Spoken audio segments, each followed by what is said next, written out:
So இன்னைக்கு நம்ம பார்க்க போற கான்செப்ட் என்ன அப்படின்னு சொல்லி பார்த்தீங்கன்னா, மகர ஜோதி. அதாவது பார்த்தீங்கன்னா, சபரிமலைக்கு ஐயப்பன் மேல அதிக அளவுல பிரியம் கொண்டு, பக்தி கொண்டு நம்மளோட சப்ஸ்கிரைபர்ஸா இருக்கட்டும், நிறைய மக்கள் வந்து கேரளால உள்ள ஐயப்பனை போய் பார்க்கணும்னு பல காடுகள், மேடுகள் கடந்து 48 நாள் கடுமையான விரதம் இருந்து, பத்திய சாப்பாடு மட்டும் சாப்பிட்டு எந்த விதமான இப்போ இன்கேஸ் அவங்களுக்கு சிகரெட் பழக்கம் ஏதாவது ஒரு தப்பான பழக்கம் இருந்தாலும் அதை ஐயப்பனுக்காக மாத்திக்கிட்டு என்னதான் குளிரா இருந்தாலும் தெரியும் உங்களுக்குலாம் கார்த்திகை மாசம் தான் மாலை போட்டு போவாங்க. அந்த கார்த்திகை மாசம் அவ்வளவு ஒரு பனியா அவ்வளவு ஒரு குளிரா இருக்கும். அந்த ஒரு பனி குளிர் எதையுமே பாராம ஐயப்பனை போய் பார்க்கணும் அப்படின்ற ஒரே ஒரு நோக்கத்துல மட்டுமே எல்லாரும் என்ன பண்றாங்க அப்படின்னு பாத்தீங்கன்னா, அவ்வளவு விரதம் இருந்து பார்க்கக்கூடிய ஒரு கடவுள் தான் பாத்தீங்கன்னா ஐயப்பன். இந்த ஐயப்பனுக்கு எதுக்காக இந்த மாலை போட்டு போறாங்க, ஐயப்பனுக்கு பின்னாடி என்ன வரலாறு இருக்கு, எதனால இந்த ஐயப்பன் தோன்றினாரு, ஐயப்பனுக்கும் சபரிமலைக்கும் இந்த மகர ஜோதிக்கும் என்ன சம்மதம் டீட்டெயிலாக பார்த்துடலாம். ஸோ அதெல்லாம் பேசாமல் நான் வீடியோக்குள்ள போயிருந்தேன். ஸோ ஃபர்ஸ்ட் வந்து பார்த்தீங்கன்னா, ஐயப்பன் வந்து எப்படி தோன்றாருன்னா 1700 காலங்கள்ல இருந்து ஐயப்பனுடைய கதை வந்துட்டு சொல்லப்பட்டு இருக்கு. அது என்ன கதைன்னு பார்த்தீங்கன்னா, உங்க எல்லாருக்குமே தெரியும், மகிஷாசுரன் சொல்லிட்டு ஒரு அரக்கன் வந்து பூமியை வந்து ஆட்டி படைச்சிட்டு இருந்தான் அப்படின்ற ஒரு கதை வரலாறு உங்க எல்லாருக்குமே தெரியும். ஸோ அந்த மகிஷாசுரன் வந்து அவனுடைய தங்கச்சி, மகிஷாசுரன் அவன் தங்கச்சி பேரு மகிஷி.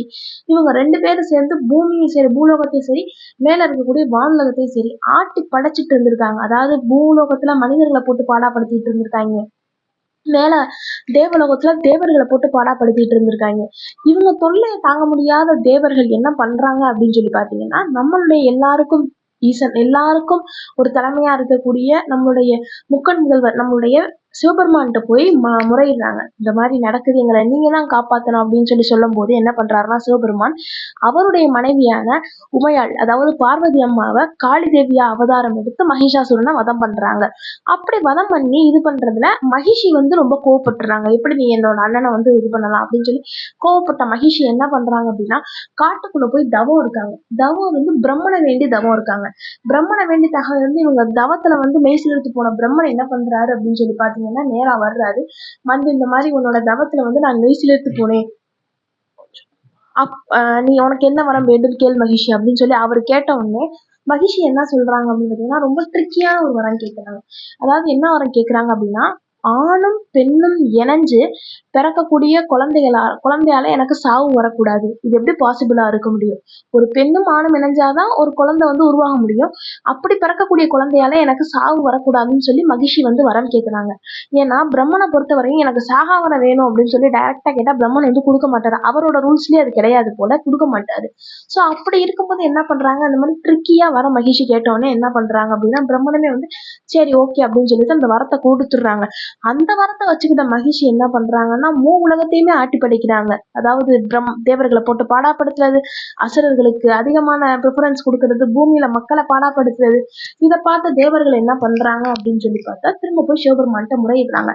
சிவபெருமான்கிட்ட முறையிட்ட உடனே அவர் வந்து அதை அழிக்கலான்னு போகும்போது என்ன தடுக்குதுன்னா, பிரம்மன்ட்ட வாங்கின அந்த வரம், ஆணும் பெண்ணும் இணைஞ்சு பிறக்கக்கூடிய ஒரு குழந்தையால எனக்கு வரம் இருக்கு, எனக்கு வந்து சாவு இருக்கக்கூடாது அப்படின்னு சொல்லி வேண்டுறாங்க இல்லையா, அந்த இது என்ன பண்ணலாம்னு சொல்லி யோசிக்கும் போது அந்த டைம் தான் நம்மளுடைய பெருமாள், தட் மீன்ஸ் நம்மளுடைய மகாவிஷ்ணு என்ன பண்றாருன்னு பாத்தீங்கன்னா, பூமியில மோகினி அவதாரம் எடுத்து வந்து ஒரு அரக்கனை அழிக்கிறாரு. பிரம்மாசுரன், எனக்கு ஒரு நேம் சரியா தெரியல, பிரம்மாசுரன் நினைக்கிறேன்.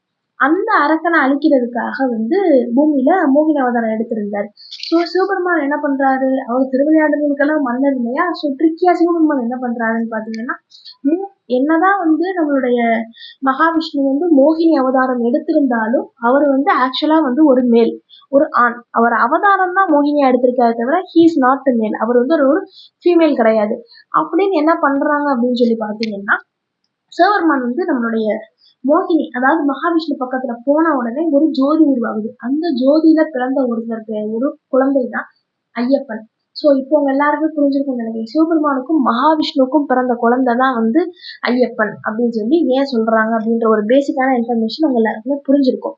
ஓகேங்களா? ஸோ இப்போ வந்து என்ன பண்றாங்கன்னா, சிவபெருமான் கேரளால இருந்து கொஞ்சம், அதாவது சபரிமலையில இருந்து கொஞ்சம் தள்ளி இருக்கக்கூடிய ஒரு இடத்துல போய் இந்த குழந்தைய, அதாவது அவருக்கும் மகாவிஷ்ணுவுக்கும் பிறந்துச்சு இல்லையா அந்த குழந்தை, அந்த குழந்தைய கொண்டு போய் என்ன பண்றாருன்னா அந்த கொஞ்சம் தள்ளி சபரிமலைக்கு தள்ளி ஒரு ஆத்தங்கரை பக்கத்துல வச்சுட்டு அந்த குழந்தைய வந்துடுறாரு. ஸோ அப்போ என்ன பண்றாருன்னா, ரொம்ப நாளா அப்போ கேரளாவை, அதான் நான் சொல்றது 1700களுக்கு முன்னாடி கேரளாவை பந்தல மன்னன் சொல்லப்படக்கூடிய ஒரு மன்னன் ஆட்சி புரிஞ்சிட்டு இருந்திருக்காரு. அந்த பந்தல மன்னன் என்ன பண்றாருன்னா, அவருக்கு ரொம்ப நாட்களா குழந்தை இருந்தா, அவர் ஒரு தீவிரமான சிவன் பக்தர். அவர் என்ன பண்றாருன்னா, இந்த குழந்தையை பார்த்து அழகா இருக்கே அப்படின்னு சொல்லும் போது சிவபெருமான் என்ன பண்றாருன்னா, திருக்கியா ஒரு குழந்தை ஒரு துறவி உருவத்துல வர்றாரு. இது சிவபெருமானே உனக்கு அளித்த பரிசு. இந்த குழந்தைய எடுத்துட்டு போய் நீ உன் ராஜ்யத்துல வளர்த்தேன்னா 18 வயசுல தான் யாரு அப்படின்றது இந்த குழந்தையே உனக்கு சொல்லும். யாரு 18 வயசுல நான் யாருன்றது இந்த குழந்தைய உனக்கு இந்த உலகத்துக்கு வெளிக்கொண்டு வரும் அப்படின்னு சொல்றாரு. இதை கேட்ட பந்தல அரசர் செம்ம ஹாப்பி ஆயிட்டாரு. ரொம்ப ஹாப்பி ஆகி இந்த குழந்தைய எடுக்கிறாரு கையில. எடுக்கும் போது இந்த குழந்தை கழுத்துல சிவபெருமான் ஒரு முத்தை கொடுத்துருக்காரு.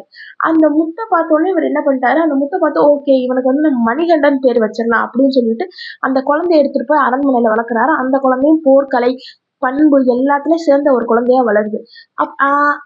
பந்தல ராணி இருக்காங்களா, தட் மீன்ஸ் அவங்களோட மிஸ்ஸஸ், அவங்களுமே என்ன பண்றாங்கன்னு சொல்லி பாத்தீங்கன்னா, குழந்தை இல்லாதால ஐயப்பனை தட் மீன்ஸ் மணிகண்டன் தன்னோட சொந்த குழந்தையாவே எடுத்து வளர்க்குறாங்க. இந்த மாதிரி வளர்த்துட்டே இருக்கும்போது 18 வருஷம் ஆகுது. ஆனதுக்கு அப்புறமா ஒரு அமைச்சர் இருக்காரு.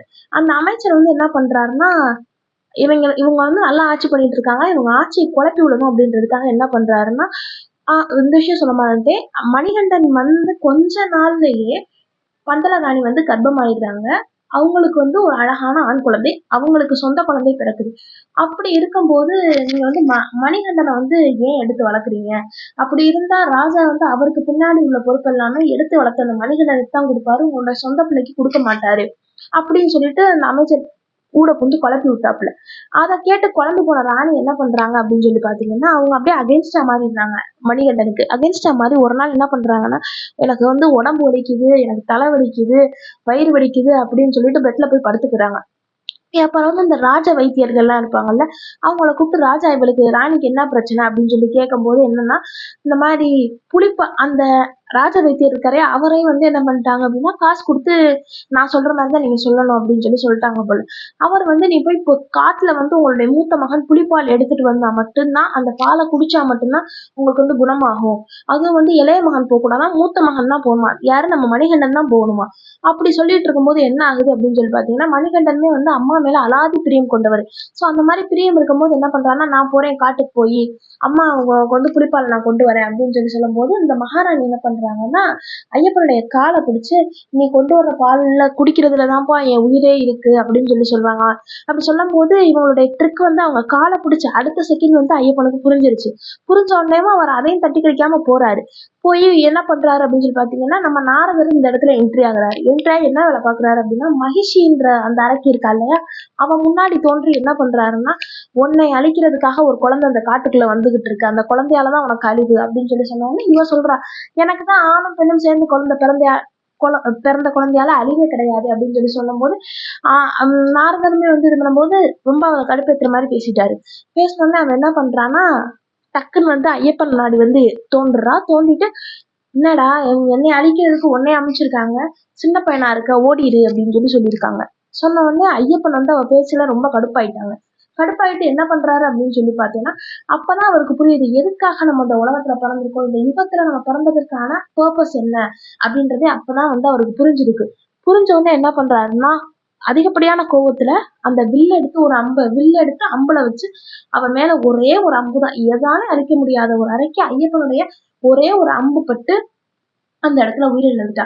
இந்த யுத்தம் நடக்கிறத மேல இருந்தே தேவர்கள் பாத்துட்டு இருந்திருக்காங்க. பாத்துட்டு இருந்தீங்கன்னா என்ன பண்றாங்கன்னு பாத்தீங்கன்னா, இத்தனை நாள் இவன் எங்களை ஆட்டி படைச்சிட்டு இருந்தா, எங்களை காப்பாத்தினதுக்கு நன்றி அப்படின்னு சொல்லி என்ன பண்றாங்கன்னா, உங்களுக்கு புலிப்பால் தானே வேணும், நாங்க எல்லாரும் தேவர்கள் எல்லாரும் நாங்க எல்லாருமே புலியா மாறுறோம், நீங்க அந்த பாலை கொண்டு போய் கொடுங்க அப்படின்னு சொல்லும் போது ஐயப்பனா அதை அக்செப்ட் பண்ணிக்கிறாரு. அதுல புலியா மாறின ஒரு தேவர் மேல ஏறி உட்காந்து அவங்க என்ன பண்றாருன்னா, பந்தல அந்த அரண்மனைக்குள்ள என்ட்ரி ஆகுறாரு.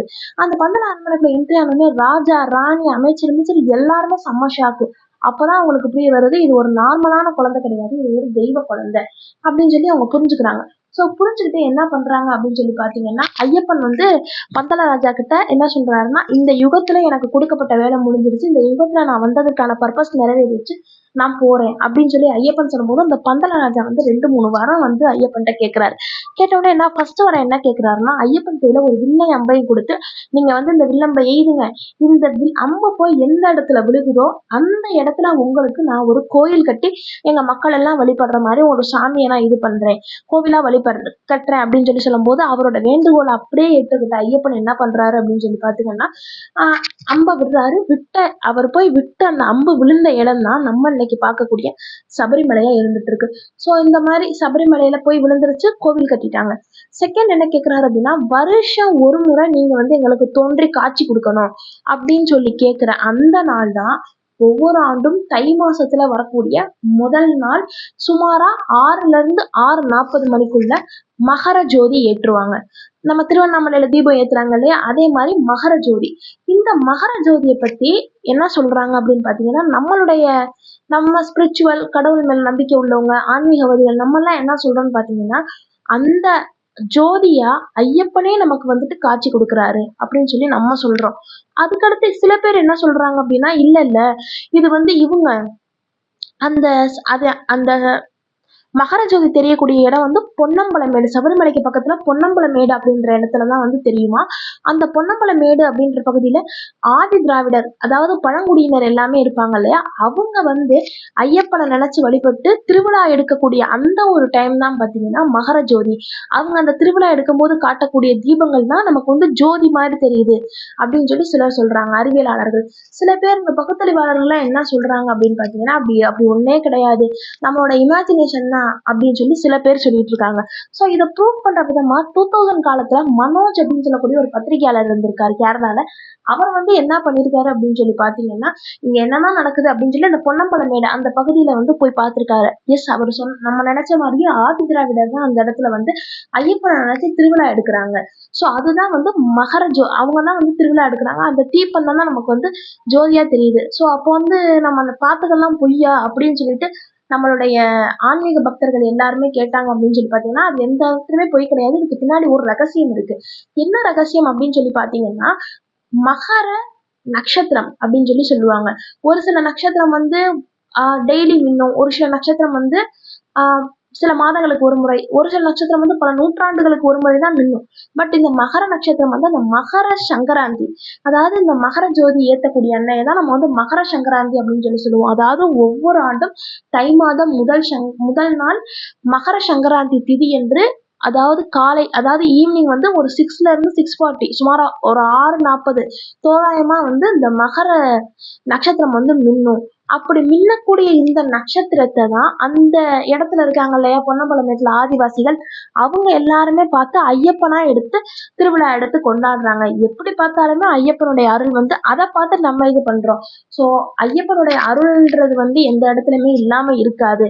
அததான் வந்து சொல்றாங்க. ஸோ இந்த இதுல என்ன தெரியுதுன்னா, ஐயப்பன் மேல வச்ச நம்பிக்கை அவருடைய பக்தர்களுக்கு துளியும் ஓரளவு குறையாத அளவு ஐயப்பன் வந்து வருடம் வந்து தன்னுடைய பக்தர்களுக்கு காட்சி கொடுத்துட்டு தான் இருக்காரு அப்படின்னு சொல்லி சொல்லலாம். ஸோ பகுத்தறிவாளர்களுக்கு நம்ம கொடுக்கக்கூடிய ஒரு பதில் என்ன அப்படின்னு சொல்லி பாத்தீங்கன்னா, இப்போ நம்ம வளர்றோம் அப்படின்னா, இப்போ நம்ம இந்த பூமியில பிறந்து விழுகும் போது என்ன ஆகுது அப்படின்னு பாத்தீங்கன்னா, அம்மா பார்த்து இவங்கதான் உங்க அப்பா அப்படின்னு சொல்லி கை காட்டுறாங்க. நம்ம அந்த ஒரு நம்பிக்கையில தான் வளர்றோம், இவங்கதான் நம்ம அப்பான்னு. இப்போ இந்த பகுத்தறிவாளர்கள் இந்த விஷயங்கள்ல எல்லாம் செய்யக்கூடிய செயல்கள் எப்படி இருக்குன்னு சொல்லி பாத்தீங்கன்னா, இவர் தான் நான் என் அப்பான்னு சொல்லி எப்படி நம்புவேன், எனக்கு DNA டெஸ்ட் எடுத்து காட்டுங்க அப்படின்னு சொல்ற மாதிரி இருக்கு.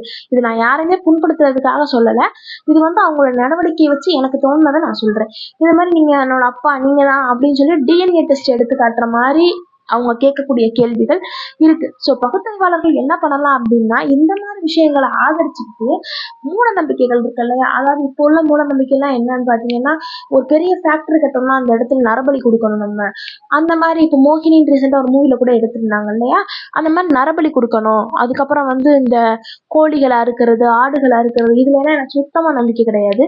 ஸோ இந்த மாதிரி மூட நம்பிக்கைகள் எல்லாம் வந்து அவங்க வந்து தவிர்க்கலாமே தவிர்த்து, இறைவனையும் இறைவன் மேல இருக்க நம்பிக்கைகளையும் இறைவன் மேல நம்பிக்கை வச்சிருக்கக்கூடிய பக்தர்களையும் அவங்க வந்து தவறா பேசுறதுன்றது சரியான விஷயம் கிடையாது. ஸோ இன்னைக்கான வீடியோ வந்து இதுதான். இந்த மகர ஜோதி பத்தி உங்களுக்கு வேற ஏதாவது தெரிஞ்சிருந்தாலோ அல்லது நான் ஏதாவது பாயிண்ட்ஸ் மிஸ் பண்ணியிருந்தேன் அப்படின்னாலும் கீழே மறக்காம நம்ம கமெண்ட்ஸ்ல மென்ஷன் பண்ணிடுங்க. ஸோ இதே மாதிரி இன்ட்ரெஸ்டிங்கான வேற ஒரு வீடியோல நெக்ஸ்ட் வீக் உங்களை சந்திக்கிறேன். அதுதான் மிஸ் பாய் ஹோம் விஷயம். Stay strong, stay positive.